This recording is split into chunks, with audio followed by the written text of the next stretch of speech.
안녕하세요. 한자 삼락의 심연진입니다. 한자 삼락에 오신 여러분 환영합니다. 오늘은 11월 6일 수요일이에요.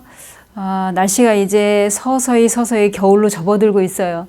올 겨울은 유난히 길다고 또 춥다고 하는데 벌써부터 겁나요. 이게 추위를 많이 타다 보니까 언제쯤은 또 이 겨울이 끝나려나 벌써부터 그런 생각이 드네요. 자, 겨울을 하여튼 우리 다 건강하게 잘 나길 바라면서 제가 준비한 거 시작할게요. 이거는 언덕구. 자, 이 언덕구 그러면은 또 다른 언덕구가 있어요. 이렇게 생긴 언덕구. 이것도 언덕구예요. 그러면 차이가 뭐냐면 이 앞에 있는 거는 지명자. 우리 귀에 익숙한 거 대구, 광역시 할 때, 대구 할 때 이거 쓰는 거고, 이 언덕구는 이제 한자에서 뭐 수구초심, 뭐 구룽지, 뭐 이런 거 관련돼 있는 단어 관련돼 있으면 이걸 쓰고, 이거는 지명자다 이렇게 생각하시면 돼요. 그럼 요것만 해도 언덕인데 이 뒤에 있는 것도 고을도 나와 있어요. 어떤 마을을 이제 뜻하는 거죠, 이거는. 그러면 여기에서는 언덕구는 음을 빌려준 역할을 한 거고, 그 다음에 이 뒤에 있는 고을읍이 이제 부수가 된다. 고을이다 보니까 대구라는 그 지명이 이제 지명자가 나온 거고, 비교 설명할 수 있는 거는 이거는 한마디로 이 언덕구 같은 경우에는 단어에도 이제 주로 쓰이는 거다 이렇게 생각하시면 되는데, 그렇다면 이 모양이 지금 똑같잖아요, 그죠? 이 언덕구 같은 경우엔 이제 흙이 퇴적되어 있는 그런 모습이다 이렇게 설명이 돼 있어요. 그러면 요것만 놓고 보면은 보통 우리가 뭐 낡은, 도끼근 이렇게 얘기하고, 이거 한행은 이제 한일이 이제 부수가 되잖아요, 그죠? 그러면 낡은, 도끼근 할 때는 초성 음을 빌려준 역할을 한 건데, 여기는 전체를 다 음을 빌려주고, 그 다음에 고을읍이 이제 부수가 된다 이렇게 생각하시면 되고, 그 지역 어떤 그 지명자와 관련되어 있는 거는 앞에 것을 쓰고, 단어와 관련되어 있는 거, 뭐 수구초심, 구룽지 이럴 때는 뒤에 걸 쓴다 이렇게 기억을 해 두시면 되죠. 어렵지 않죠, 이거는. 그 다음에 두 번째로 갈게요.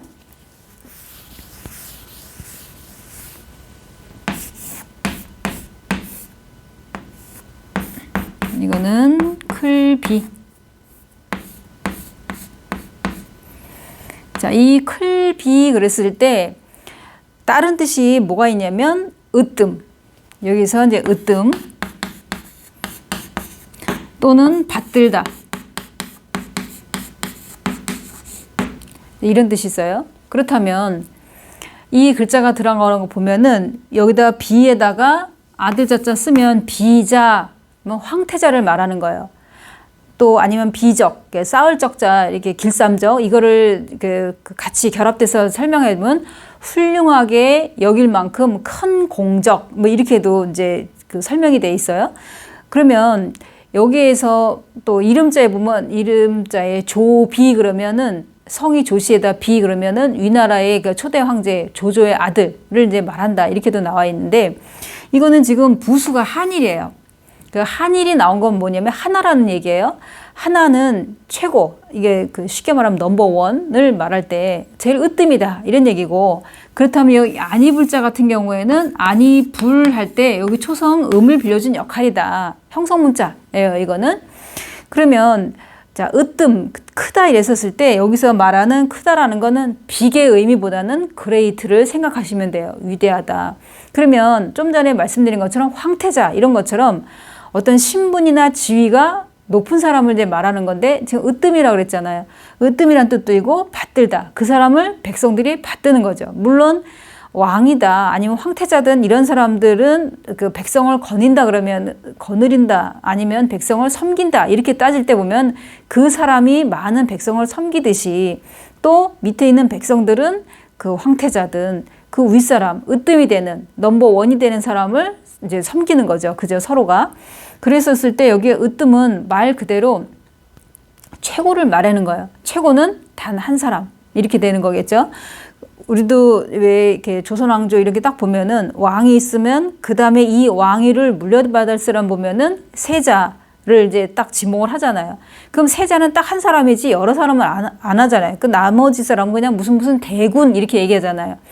형제들이 많아도 예를 들어 적장자를 딱 하나 세워놓으면은 그 적장자는 세자가 되는 거고 나머지 사람들은 무슨 대군 이렇게 얘기하듯이 여기에도 으뜸이라면 한 사람을 이제 의미하는 거죠. 그러니까 황태자, 아까 비자 그러면 황태자는 한 명을 이제 그 다음에 황제의 자리를 이을 사람을 이제 말할 때 이게 쓴다 하면은 그 사람은 한 명을 이제 말할 때 한일은 그런 의미를 쓴 거고 아니불자 이 사람 한 사람 이외에는 안 된다 아니다 이제 이런 얘기죠. 황태자는 하나. 그러니까 우리도 세자가 한 명이면 나머지 대군이듯이 한 사람 이외에는 다른 사람은 안 된다 이렇게 기억을 하시면 되죠. 물론 형성 문자이지만 우리가 회의 문자식으로 해석을 할 때 그 여러 왕자들 중에서 딱 한 명을 딱 지목을 했다고 치면은 이 사람 말고는 다른 사람은 보위를 이을 사람은 없다. 이 사람밖에 없다. 한 명만 딱 지정하잖아요. 그죠? 그렇게 생각하시면 여기는 어려울 건 없죠. 그죠? 획도 간단하고. 자, 그 다음에 세 번째.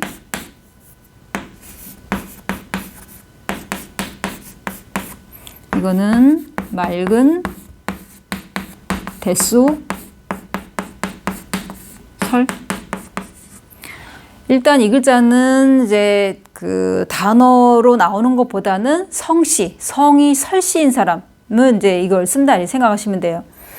그러니까 예를 들면 우리가 성씨도 보면 이 성씨 이외에는 쓰지 않는 것도 있고 이 성씨자가 저도 마찬가지.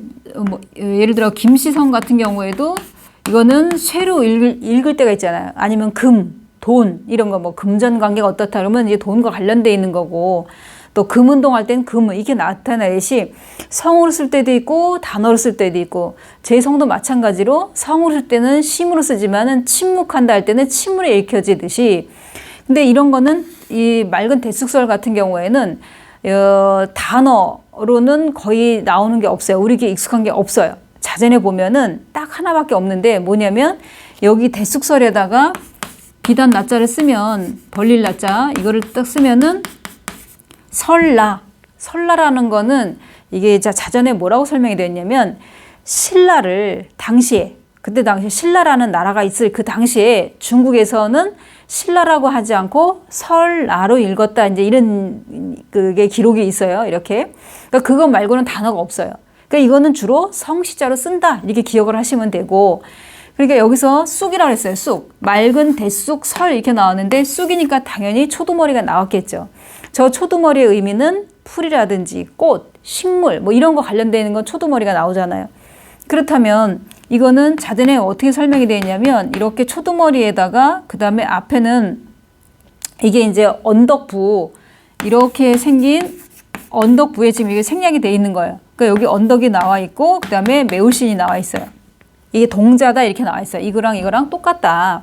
그렇다면 이 맑은 대쑥이라는 거를 찾아보면은 쑥의 우리가 생각하는 그 쑥 이파리보다도 우리가 왜 국화꽃 보면 꽃 말고 국화 이파리 있잖아요. 그 이파리랑 더 닮아 있어요. 우리가 보는 일반적인 그 쑥, 그 들에 나가서 왜 쑥 뜯어다가 뭐 쑥국을 해 먹든 쑥떡을 해 먹든 그 쑥 모양하고는 조금 다르고 오히려 국화가 이렇게 한 송이 피어 있다. 그러면은 국화 이파리랑 더 많이 닮아 있어요. 이게.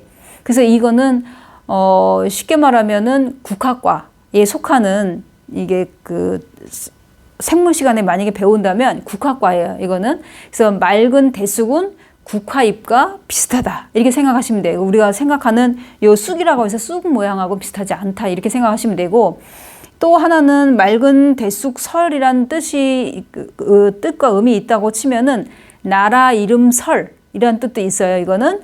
그리고 우리 귀에 익숙한 것 중에 대표적으로 설총이라는 사람은 이두 문자를 집대성한 사람이잖아요. 그죠?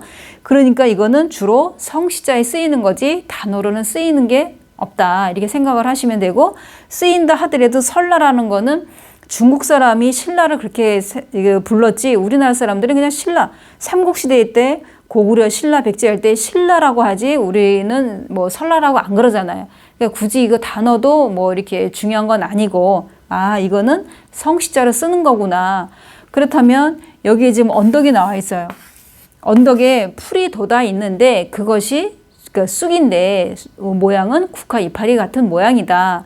그렇다면 여기에 뭐 매울신 같은 경우에는 사실 국화 같은 경우에 국화가 아니라 쑥 이런 종류는 처음에 어린 잎은 그냥 쑥 냄새 나지만 좀 더 그러니까 세진다고 해야 되나? 억세지면은 좀 써요.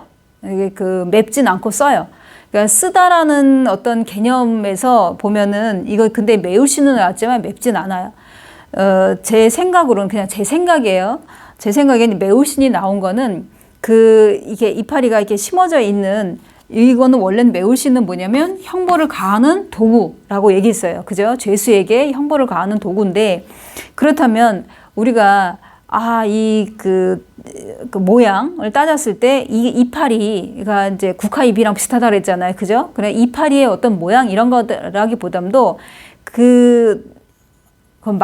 맛을 느꼈을 때 사실은 이렇게 쓴맛이지 매운맛은 아니에요. 근데 여기는 이제 쓰다라는 그런 것보다도 그냥 여기에는 그냥 뭐랄까 매울신이 나와 있는 거는 어떤 맛을 표현하려고 한 게 아니었나 이런 생각이 들어요. 그러니까 언덕에 풀이 있는데 뭐냐면 맑은 대쑥이라고 그랬어요. 그렇다면 이거는 굳이 여기 설명을 제가 이거를 하자면 원래는 이게 이제 음을 빌려준 역할은 형성문자다 이렇게 설명이 돼 있어요. 이 자체가 설이고 이것이 음을 빌려준 형성문자다. 그렇다면 이것은 뭘로 할 것이냐? 이건 언덕이고 이건 매울신 같은 경우에는 그냥 제 추측으로는 어떤 모양이라든가 아니면 맛을 갖다가 표현한 게 아닌가 이렇게 생각이 들어요. 근데 매운맛은 아니고 이제 쓴맛이죠, 사실은. 자, 그러면 제가 준비한 이 세자 여기서 마치고 목요일 날 또 새로운 문자를 찾아뵙겠습니다. 지금까지 한자 삼락의 심연진이었습니다. 안녕히 계세요.